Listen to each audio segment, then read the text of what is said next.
ঈদের চতুর্থ দিনে পছন্দের সিনেমা দেখতে অনেকেই এসেছেন সিনেপ্লেক্সে। এ নিয়ে আমরা আরো বিস্তারিত জানবো। এই মুহূর্তে মিরপুরের সনি সিনেমা হল থেকে আমাদের সঙ্গে যুক্ত আছেন সহকর্মী এসকে শাওন। শাওন, ঈদের চতুর্থ দিন চলছে, নিশ্চয়ই যেই সিনেমাগুলো এবার ঈদে মুক্তি পেয়েছে সেখানে দর্শকপ্রিয়তা পেয়েছে। দর্শকদের প্রতিক্রিয়া কেমন দেখছেন সিনেমাগুলো নিয়ে? ধন্যবাদ। আজকে আমরা শুরুতেই যখন আসছিলাম যে তখন বরবাদ সিনেমা নিয়ে অনেক কথা শুনছিলাম। বিশেষ করে বরবাদের টিকিট কিন্তু পাওয়া যাচ্ছে না। সেজন্য অনেকেই বাধ্য হয়ে অন্য কোনো সিনেমা আসলে বেছে নিচ্ছেন। বলা হচ্ছে যে পরের সপ্তাহে হয়তো বরবাদের টিকিট পাওয়া যেতে পারে, এরকম ধারণা করা হচ্ছে।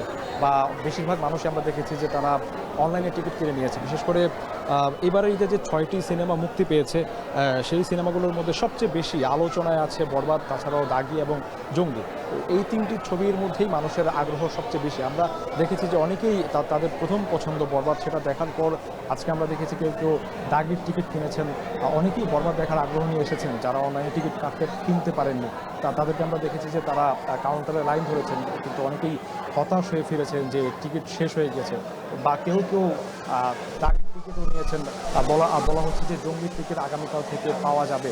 এরকম আসলে এবারের ঈদে এই তিনটি সিনেমা সবচেয়ে বেশি আলোচনা রয়েছে। তাছাড়াও বাকি সিনেমাগুলো মানুষ দেখছে।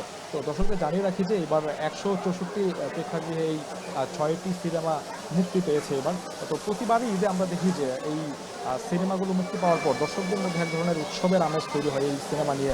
আমরা প্রতি ঈদেই দেখি যে বিশেষ করে শাকিব খানের সিনেমা প্রতি বছর ঈদে আমরা মুক্তি পেতে দেখি তাকে নিয়েই সবচেয়ে বেশি আলোচনা হয়। যেমন ১২০টা হলে তার বরবাদ সিনেমাটা মুক্তি পেয়েছে।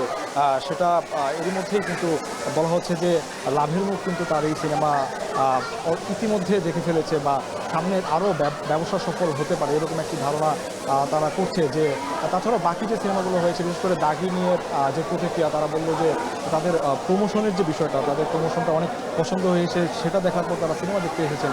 তারা যে সিনেমা দেখেছেন সেই সিনেমা দেখেও তারা আসলে তাদের যে ইতিবাচক প্রতিক্রিয়া সেটা আমাদের কাছে ব্যক্ত করেছেন। তো আমার কাছে এই ছিল সবশেষ।